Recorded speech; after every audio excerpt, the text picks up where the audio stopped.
غسل کا طریقہ عرض کیا جاتا ہے۔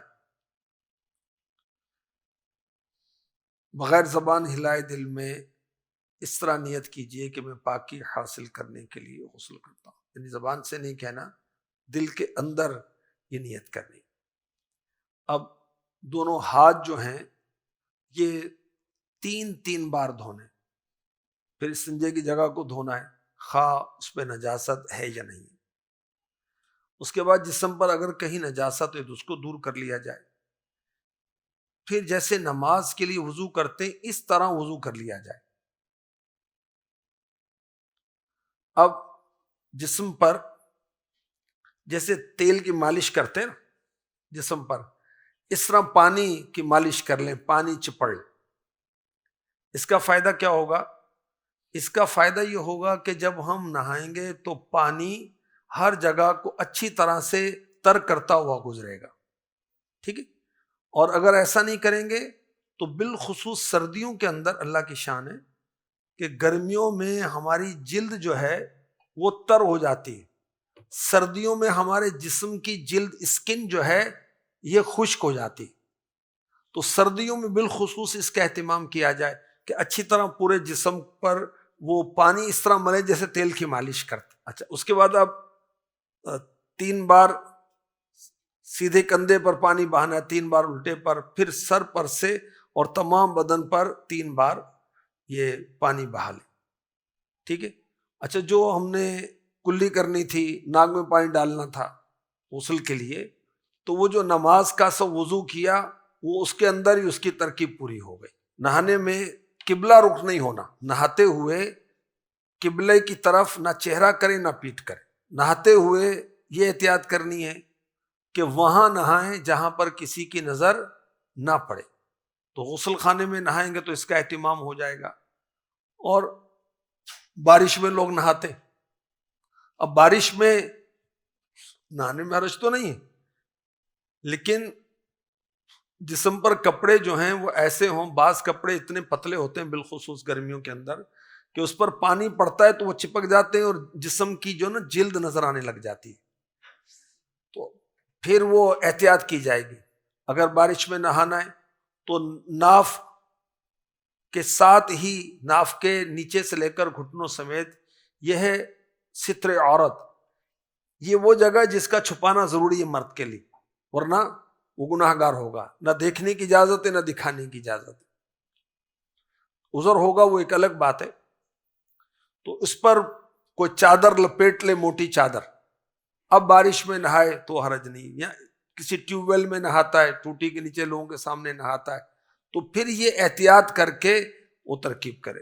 اگر کوئی موٹا کپڑا نہیں تو 2-3 کپڑے بھی لپیٹے جا سکتے ہیں تاکہ وہ جسم کا رنگ نہ وہ پانی پڑنے سے ظاہر نہ ہو۔ غسل کے دوران گفتگو نہیں کرنی، کوئی دعا بھی نہیں پڑھنی۔ بعض لوگوں کی یہ عادت سنی ہے کہ وہ جب غسل کرتے ہیں تو ذہنی ہوتا ہے کہ پاکی حاصل کر رہے ہیں تو وہ کلمہ شریف پڑھتے ہوئے پانی سر پہ ڈال رہے ہوتے، تو چونکہ یہ غسل خانے میں ہم کریں یا کہیں بھی غسل کریں تو کلمہ وہ پاک غسل کے لیے پاک کلمہ شریف پڑھنا ضروری نہیں ہے، ہم سنت کے مطابق غسل کریں گے انشاءاللہ الکریم ہمیں طہارت حاصل ہو جائے گی۔ نہانے کے بعد تولیے وغیرہ سے بدن کو خشک کرنے میں کوئی حرج نہیں ہے، اور پھر فوراً کپڑے پہن لینے چاہیے۔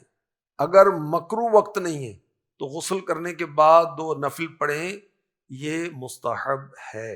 غسل کے 3 فرائض: کلی کرنا، ناک میں پانی چڑھانا، تمام ظاہر بدن پر پانی بہانا۔ کلی کرنے کی اب تفصیل ہم سنتے ہیں۔ منہ کے ہر پرزے، گوشے، ہونٹ سے حلق تک کی جڑ پر پانی بہہ جائے، بہت اچھی طرح سے منہ میں پانی ڈال کر اس کو خوب ہلایا جائے، دانتوں کے درمیان ہر جگہ پہنچ جائے، حلق کی جڑ تک پانی پہنچ جائے۔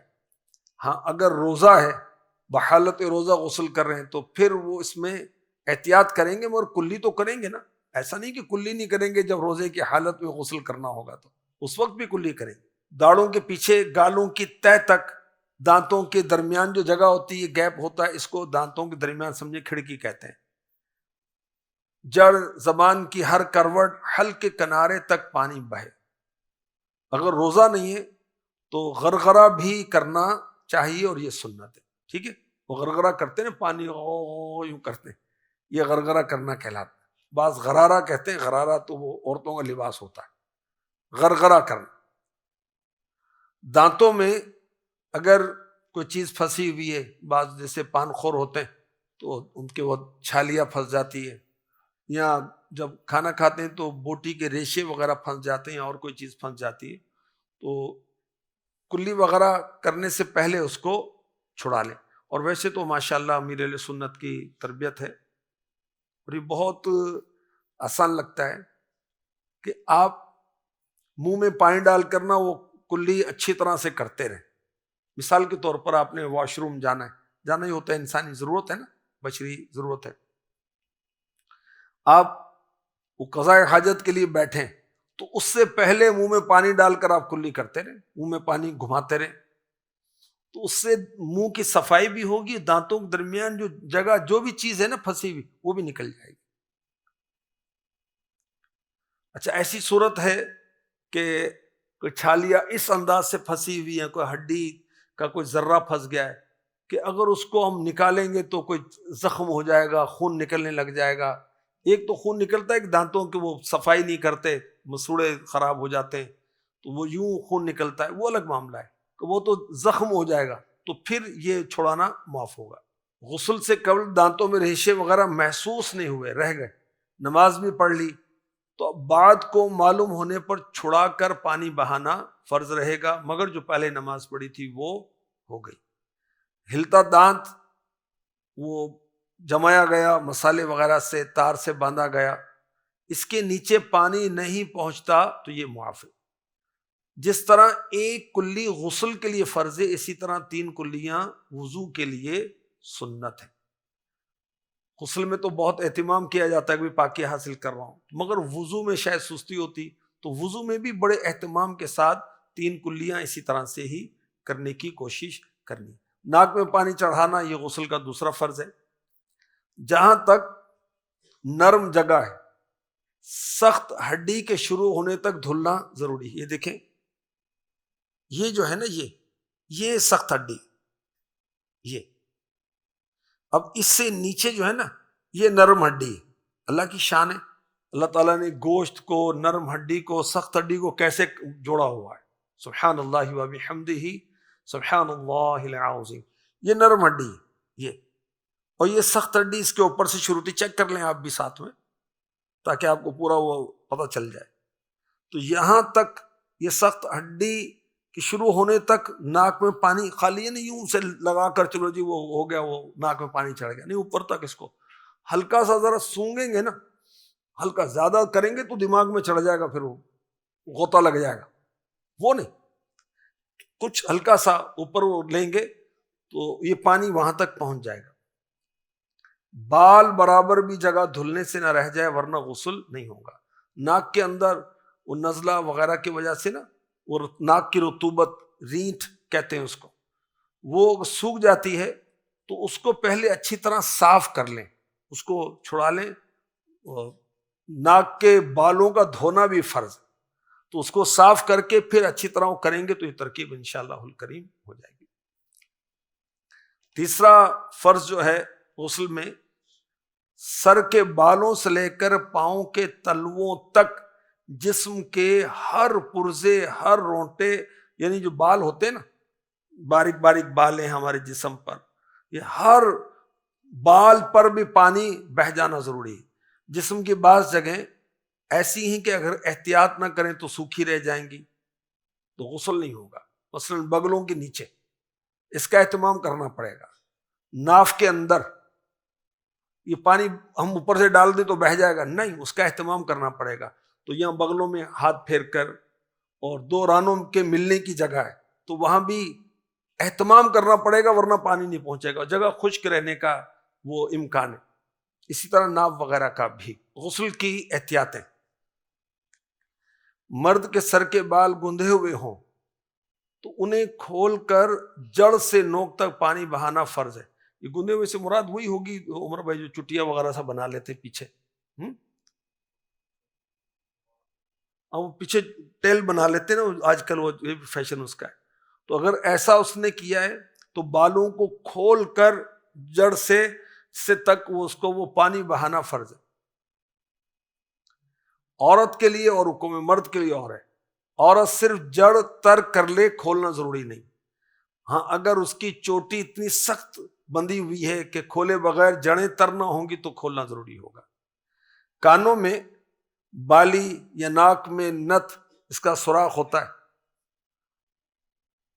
نوز پن انگلش میں کہتے ہیں، وہ بند نہ ہو تو اس میں بھی پانی بہانا فرض ہے. تو عورتوں کا زیادہ اس میں ہوتا ہے، مگر بعض مرد بھی کانوں میں بالی پہنتے بدقسمتی کے ساتھ، اور وہ جائز نہیں ہے. مردوں کے لیے زیور نہیں ہے، زیور عورتوں کے لیے. بھووں، مونچھوں، داڑھی کے ہر بال کا جڑ سے نوک تک اور نیچے کی کھال کا دھونا ضروری. کان کا ہر پرزہ، اس کے سوراخ کا منہ دھوئیں. کانوں کے پیچھے کے بال ہٹا کر پانی بہائیں. دیکھیں یہ بال ادھر یہاں جمع ہوتے ہیں، ادھر آ جاتے ہیں، تو اس کو ہٹائیں، ورنہ امکان ہے کہ اس کے نیچے پانی نہیں پہنچے گا. یہ بال جو ہیں یہاں سے ہٹا کر آگے بابو. ٹھوڑی اور گلے کا جوڑ، یہ دیکھیں ہم اوپر سے پانی بہاتے جائیں، پوری ٹنکی خالی کر لیں، تو اب یوں کر رہے ہیں. اب اس طرح اوپر سے پانی تو بہہ رہا ہے، شاور سے آ رہا ہے یا نل سے آ رہا ہے، جو جتنا مرضی بہا لیں، یہ اس کو تھوڑا سا یوں کرنا پڑے گا اہتمام نا، پھر یہ جگہ وہ دھلے گی. ہاتھوں کو اچھی طرح اٹھا کر بغلوں وغیرہ کا، بازو کا ہر پہلو. اب یہ ہاتھ دھو رہے ہیں تو ادھر سے یہاں اہتمام، یہاں اہتمام کرنا پڑے گا. اب کمر جو ہے، ہماری پیٹھ جو ہے، اس پر بھی بہت اچھی طرح سے وہ ہاتھ وغیرہ اس کو مل کر. اب پیٹ کے اندر جو نا یہ بلٹیں پڑ جاتی نہیں، یوں وہ جو بالخصوص جن کے وزن زیادہ ہوتے ہیں تو ان کو زیادہ پڑتے ہیں پیٹ میں، تو وہ اچھی طرح اس کو اٹھا کر پانی اس میں بھی بہا لیں.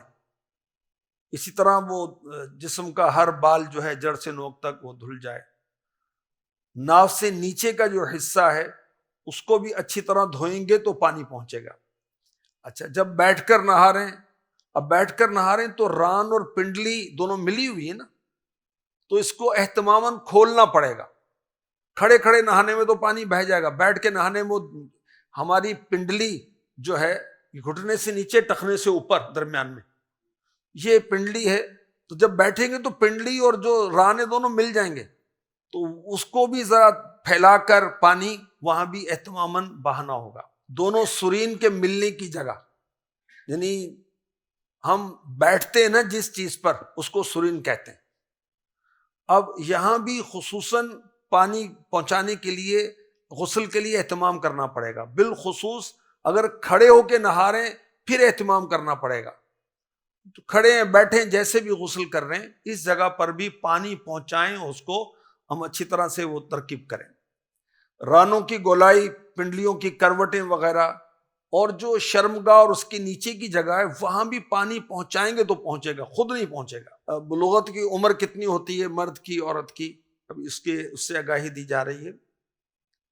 لڑکا جو ہے میل، یہ 12 سال سے پہلے بالغ نہیں ہوتا، ٹھیک ہے، 12 سے 15 کے درمیان یہ لڑکا بالغ ہوتا ہے.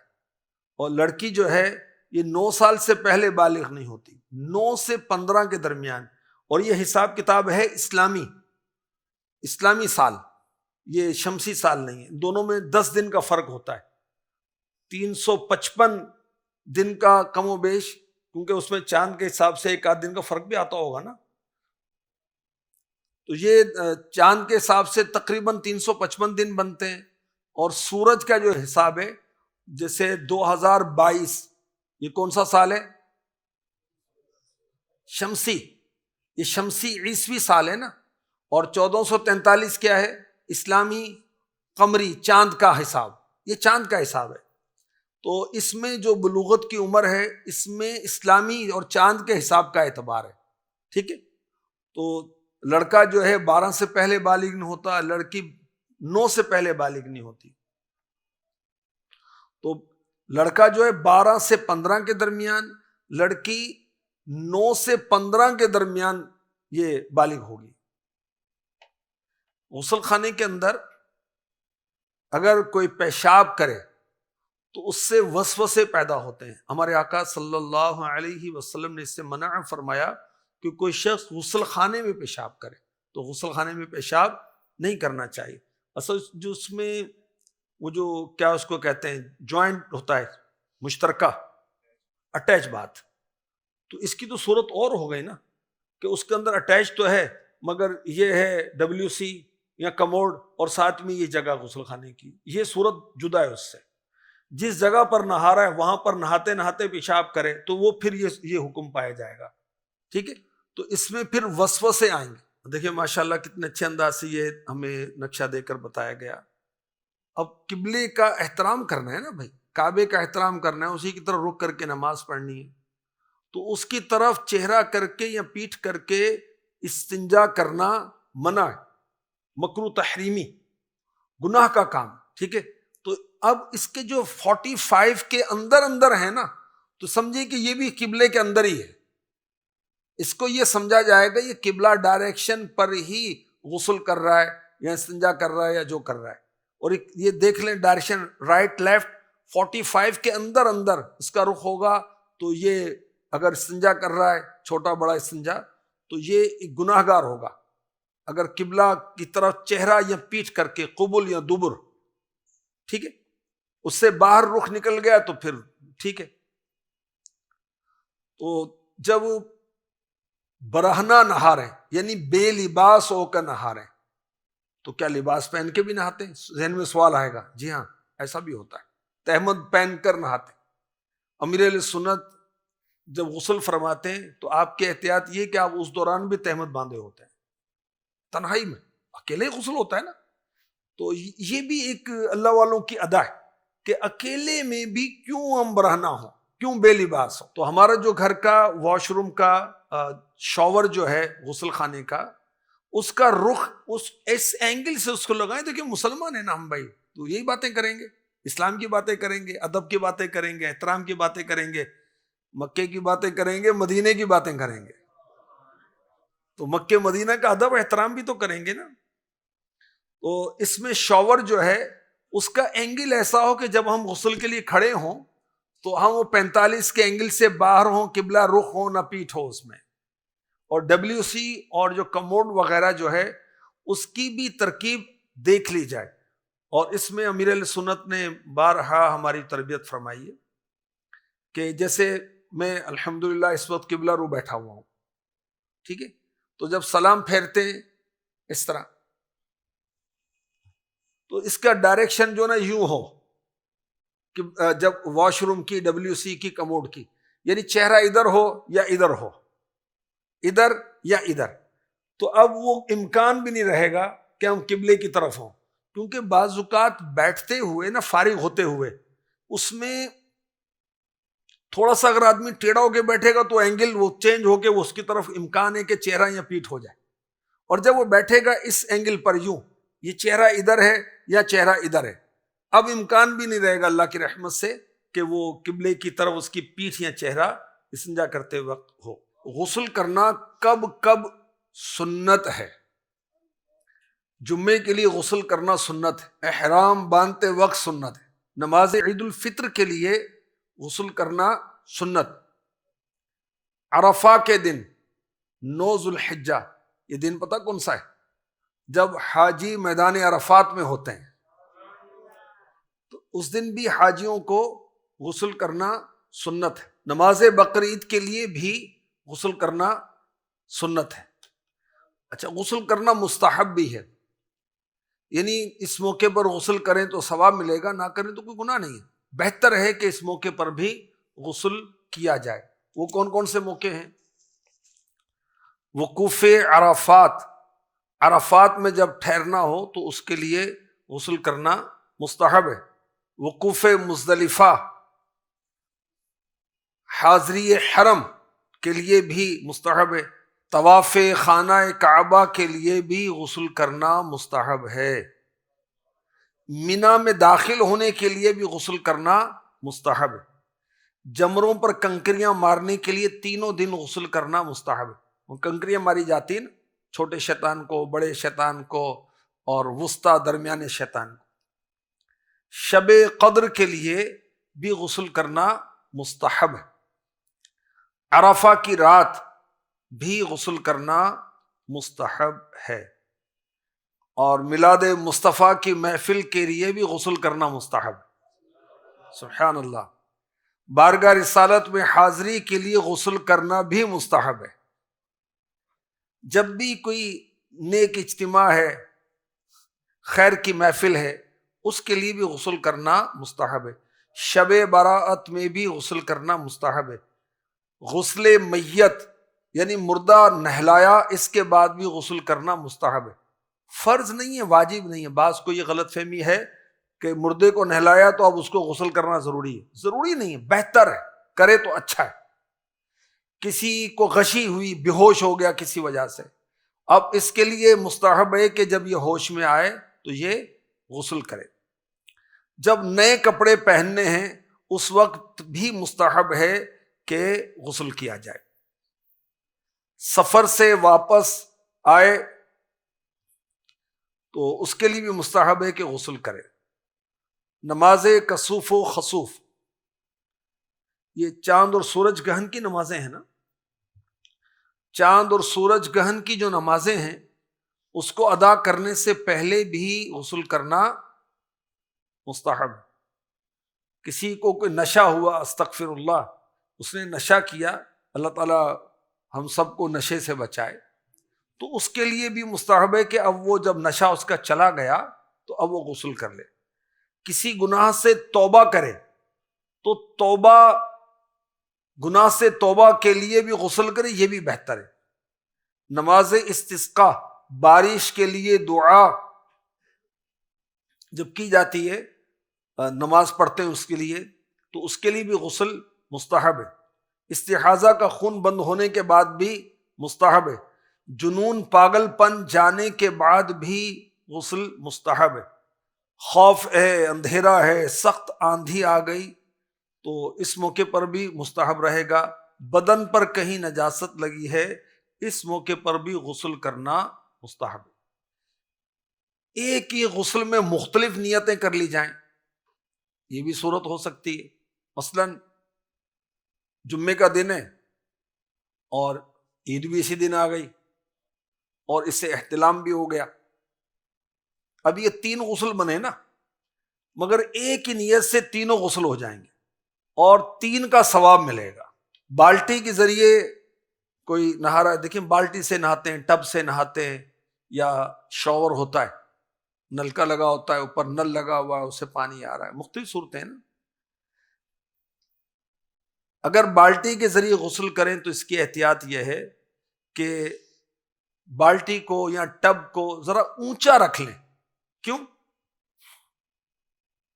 کہ جب ہم جو غسل کر رہے ہیں ہمارے جسم سے جو پانی بہہ رہا ہے، مثلا کہیں یہاں نجاست لگی ہوئی ہاتھ پر، ہم نے پانی بہایا اور وہ پانی نجاست لے کر آ رہا ہے اور وہی چھینٹیں اڑ کر ادھر جائیں گی، پھر تو احتیاط اسی میں کہ ٹب کو، بالٹی کو اوپر رکھ لیں، تھوڑا اسٹول وغیرہ پر کسی اونچائی پر رکھ لیں، اور یہ جو مگ وغیرہ ہو یا اور برتن سے کسی سے پانی ڈال کر اپنے پر ڈال رہے ہیں تو اس کو نیچے نہ رکھیں، اس میں یہ بھی احتیاط کی جائے۔ ہمارے بالوں میں، سر کے بالوں میں، داڑھی کے بالوں میں وہ گرے آ جاتی، آپس میں جو نا ہو جاتے ہیں، وہ جڑ جاتے ہیں، تو اس کو کھول کر پانی بہانا ضروری نہیں ہے۔